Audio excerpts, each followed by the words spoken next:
कितनी ही सभ्यता, विकास और आधुनिकता की बात करने के बावजूद ये स्वीकार नहीं होगा कि आज भी ऐसी जीवन व्यवस्थाएं नहीं बनाई जा सकी, ऐसा इंसान नहीं हुआ जहाँ प्रत्येक जीव को अपने अनुसार, अपनी निष्ठा में, अपनी पसंद से, अपनी पूर्णता के साथ अपने ढंग से जीने की स्वतंत्रता मिले।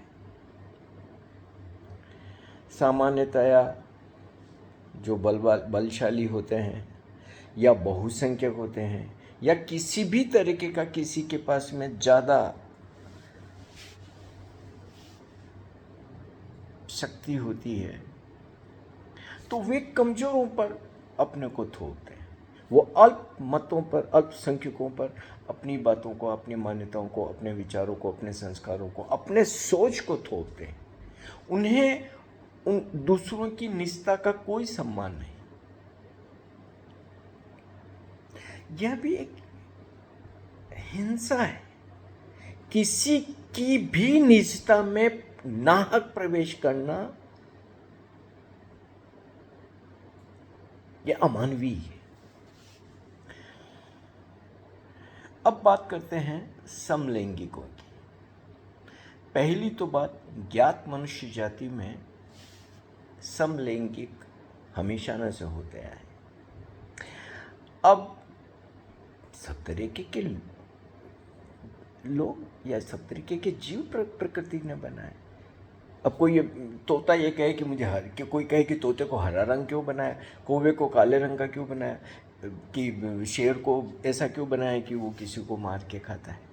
अब प्रकृति ने ऐसे ही बनाया। इसी तरीके से मनुष्यों में सब तरीके के बनाए, स्त्रियां बनाई, पुरुष बनाए, बहुत बुद्धिमान बनाए, सामान्य लोग बनाए, कलाकार बनाए, कितनी सारी विविधता है। समलैंगिक भी बनाए। अब कुछ लोग होते हैं जो अपने ही लिंग से आकर्षित होते हैं और वो उनको वहाँ पे उनके साथ रहना खुशहाली देता है, और वो किसी विपरीत लिंग के साथ रह भी नहीं सकते। उन्हें प्रकृति ने वैसा बनाया ही नहीं। अब शेर को घास खिलाओगे तो खाएगा क्या वो, या बकरी को तुम मांस खिलाओगे तो वो खाएगी क्या। सेम इसी तरीके से है कि प्रकृति ने उन्हें ऐसा बनाया कि वो समान लिंग के साथ आकर्षित होते हैं, खुश होते हैं, उनके साथ सब कुछ उनको अच्छा लगता है। लड़कियां लड़कियों के साथ रहती, लड़के लड़कों के साथ रहते हैं। अब चूंकि ये अल्पमत हैं, अल्पसंख्यक है, किसी भी देश में, किसी भी समाज में इनका प्रतिशत थोड़ा कम है। तो जो बहुसंख्यक है और जो बहुसंख्यकों की मान्यताएं हैं, परंपराएं हैं, और जो सालों साल या पीढ़ी दर पीढ़ी जिस तरीके से वो जीते आए हैं, जिसे वो नैतिक मानते रहें, जिसे वो सही मानते रहें, जिसे उनको अनुसार मानवीय मूल्यों के अनुसार उचित है, वो इन पे थोपते हैं कि नहीं ये तो गलत कर रहे हैं।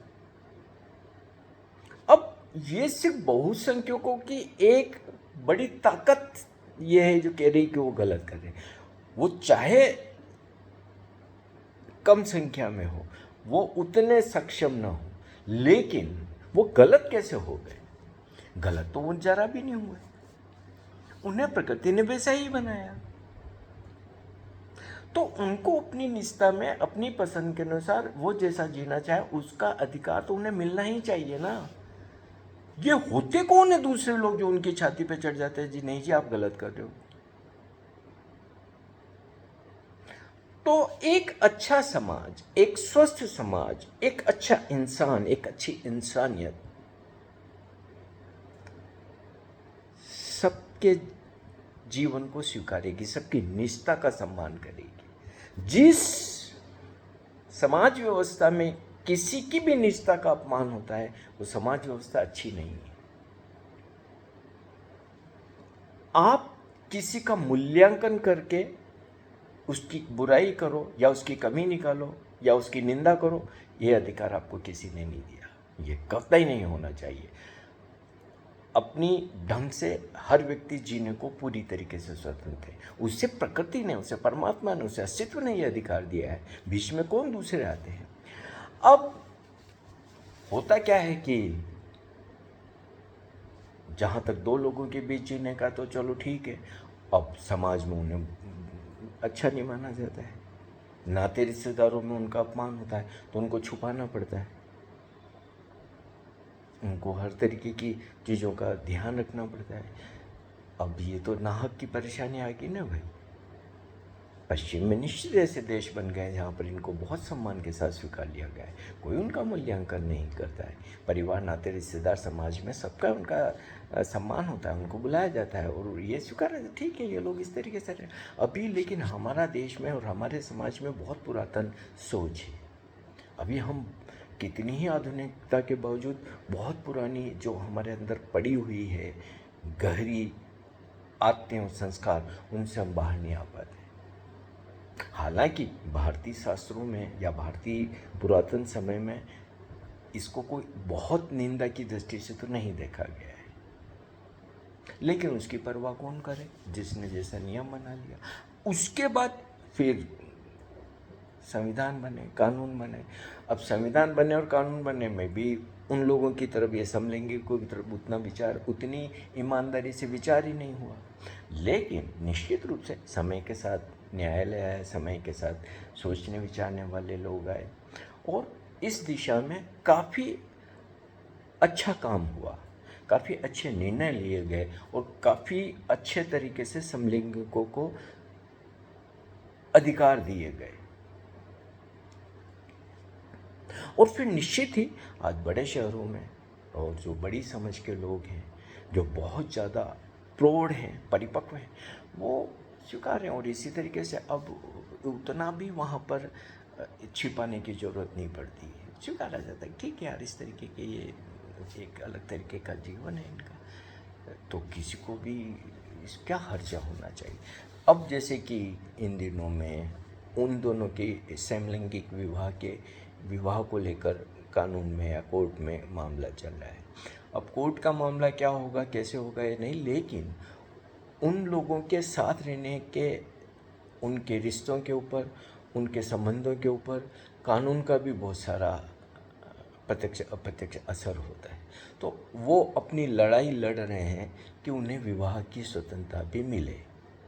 मेरे देखे दो लोग साथ रहना चाहते हैं, दो लोग विवाह करना चाहते हैं, तो किसी को बीच में आने का कोई अधिकार नहीं है।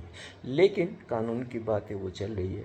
जो मुझे थोड़ी हैरानी कर रही है वो बात कि नाहक बहुत सारे लोग चीज़ों को बहुत ईमानदारी से देखने के, इंसानियत की नज़र से देखने के, दया और करुणा की देखने के, अपनी पुरानी और अलग ढंग की कंडीशनिंग को लेके इनको लांछित करें, अपमानित करें।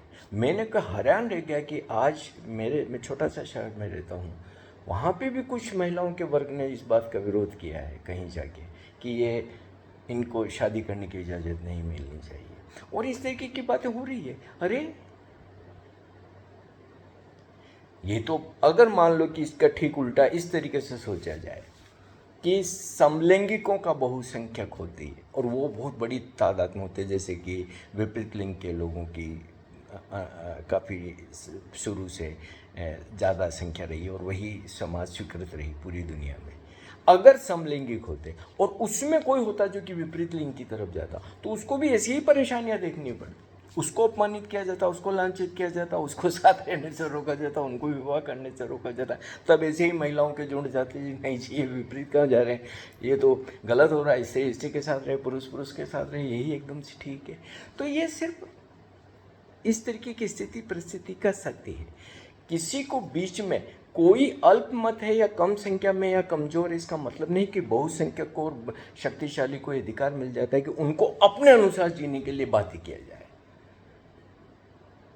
ये इंसानियत नहीं है, ये किसी जीव का निरादर हो गया। और ऐसा सिर्फ मनुष्य के साथ ही नहीं, तमाम जीवों के साथ में। अब कोई ये अपनी मान्यता से कहे कि शेर जानवरों को मार के क्यों खाता है, जो सोच वाले अहिंसा की बात करते हैं, अब वो उनकी नज़र में तो शेर पूरा गलत कर रहा है, वो तो अधार्मिक है क्योंकि वो हिंसा कर रहा है। लेकिन शेर को परमात्मा ने, अस्तित्व ने, प्रकृति ने ऐसा ही बनाया और प्रकृति के अपने सिस्टम है रिसाइकल करने की चीज़ों के। यह जन्म भी होता है, मृत्यु भी होती है। कुछ पक्षी जानवरों को मांसाहारी बनाया, कुछ को शाकाहारी बनाया, और इसी तरीके से चल रहा है। अब अगर मान लो कि भेड़ों की बहुत बड़ी भीड़ हो जाए, अकेला शेर हो जंगल में, और भेड़ें तय करें नहीं जी शेर मांस नहीं खाएगा, घास खाएगा, मर जाएगा बेचारा वो, लेकिन वो घास नहीं खा पाएगा। ये सेम इस समाज में होता है, जब बहुसंख्यक अपनी बातों को, अपनी धारणा को, अपनी कंडीशनिंग को दूसरों पर थोपते, वो मर जाएंगे बेचारे, उनको मानसिक रोग हो जाएंगे, परेशानियां हो जाएगी। ऐसा नहीं किया जाना चाहिए। इसको कम से कम इंसानियत की नज़र से तो देखा जाना चाहिए कि अगर किन्हीं को किसी तरीके से जीना अच्छा लग रहा है तो किसी को बीच में क्यों आना चाहिए? क्या अधिकार दिया? अब उसको प्रकृति ने, अस्तित्व ने ऐसा ही बनाया है, ऐसा ही जीने के लिए बनाया है, उसको वैसा जीने दो। आप बहुसंख्यक में हो या आप बलशाली हो रहे, आपकी ज़्यादा और आपकी चूंकि जो सोच है उसका एक लंबा इतिहास है, इसका मतलब नहीं कि वो अल्पसंख्यक या छोटे इतिहास वाले की छाती पे आप बैठ जाओ। ये क्रूरता है, ये ज़्यादा घातक हिंसा है। मेरे व्यक्तिगत जीवन में मुझे इससे कोई फर्क नहीं पड़ता कि कोई समलैंगिक है कि ये है कि वो है। मैं जब भी इस तरीके के किसी को देखता हूँ तो मुझे तो कभी भी ऐसा, मैं जब पुणे में एक जगह रहता था, वहाँ मेरी घर की तरफ दो युवतियाँ आती थी और उधर एक बेंच पर बैठती थी, और फिर वो जब जाती थी तो हमारे अकेले रास्ते की तरफ तो वो हाथ में हाथ लेके चलती थी, फिर आगे जाके हाथ छोड़ देती थी। जब वो हाथ छोड़ती थी तो मुझे दुख होता था। ये इनको हाथ छोड़ने को बाध्य कौन कर रहे हैं? क्यों उनको हाथ छोड़ना चाहिए? एक लड़का लड़की तो हाथ लेके चल सकते हैं बड़े आसान से, वो शॉपिंग मॉल में घूमेंगे, समाज में आएंगे, रीति रिवाज में सब कुछ, लेकिन दो अब उन युवतियों को अच्छा लग रहा है साथ में रहना, आलिंगन करना, चुम्बन करना, जो भी वो करे, तो उन पे कोई दूसरे को अधिकार क्या है कि हाँ, अगर किसी एक को पसंद नहीं आ रहा होता और दूसरा उसके ऊपर किसी तरीके की अगर जाती, वो एक अलग चीज़ होती, वो तो स्वीकार्य नहीं है। लेकिन दोनों को अगर ऐसा अच्छा लग रहा है तो उनको अपने ढंग से जीने का अधिकार तो है कि नहीं? ये तो अस्तित्व ने उन्हें अधिकार दिया है। और सच बोलूं, अगर सच में देखा जाए तो समलैंगिक उतने बुरे लोग नहीं होते हैं, भले होते हैं। सामान्यतः बड़े सृजनात्मक होते हैं, बड़े कोमल होते हैं, बड़े सहृदय होते हैं, बड़े वो उनके अंदर एक जो इंसान की और जीव की जो एक हृदय, धड़कते हृदय की बात होती है, वो बहुत अद्भुत होती है। किसी समलैंगिक ने कभी युद्ध किया क्या? ये प्रथम विश्व युद्ध, द्वितीय युद्ध, और 3000 साल में 5000 युद्ध हुए, सब किन्ने किए? इस आतंकवादी हमले होते और पता नहीं क्या क्या होता है, जैसे समलैंगिकों ने किया क्या कभी? किसी तरीके का कोई गैरकानूनी चीज़ कभी समलैंगिकों की सुनने में आती है? सामान्यतः बड़े बुद्धिमान होते हैं, समझदार होते हैं। मैंने जितने भी इस से जुड़े लोगों को देखा, मैंने बहुत भले हृदय के और बहुत ही कोमल हृदय के देखा, बहुत ही करुणा और प्रेम से भरे लोग होते हैं। मुझे तो ऐसी कोई चीज़ नहीं दिखती है, और उनको ठीक लग रहा है, वो वैसे जी रहे, और उसका तो आदर किया ही जाना चाहिए। और उसका आदर निश्चित रूप से जो समाज व्यवस्था है उसको भी करना चाहिए, कानून को भी करना चाहिए। किसी को दूसरे को बीच में आने का तो कोई अधिकार नहीं है। मैं अपनी दृष्टि से समलैंगिकों का सम्मान भी करता हूँ, और वो जैसा जीना चाहे उस तरीके के जीने के लिए मैं निश्चित रूप से उनका समर्थन करता हूँ। मुझे कतई उसमें कोई वो नहीं दिखता है जिसका कि मैं विरोध करूँ। और बातें अगर यही करें कि समाज में और धर्म में, और ये तो फिर क्या क्या नहीं हो रहा है धर्मों के नाम पे और पुरातन नियमों के नाम पे और सबके नाम पे क्या क्या नहीं होता है। तो कमियां और बुराइयां तो वहाँ भी बहुत है, और उन कमियों और बुराइयों की तरफ भी तो ध्यान दिया जाना चाहिए। तुलना ही करो तो इन समलैंगिकों ने तो ऐसी कोई बुराई नहीं की, ये अपना एक निजी छोटा सा जीवन जी लेते हैं। उतना अधिकार थे एक स्वस्थ समाज में, एक स्वच्छ मानवता में, एक अच्छी समाज व्यवस्था में सबको होना चाहिए। अगर इतना भी ना हो सके तो हमें सोचना पड़ेगा कि अभी हम सभ्य नहीं हुए, अभी हम सुसंस्कृत नहीं हुए, अभी हम सुशिक्षित नहीं हुए, अभी हम प्रौढ़ नहीं हुए, अभी हम इंसान नहीं हुए।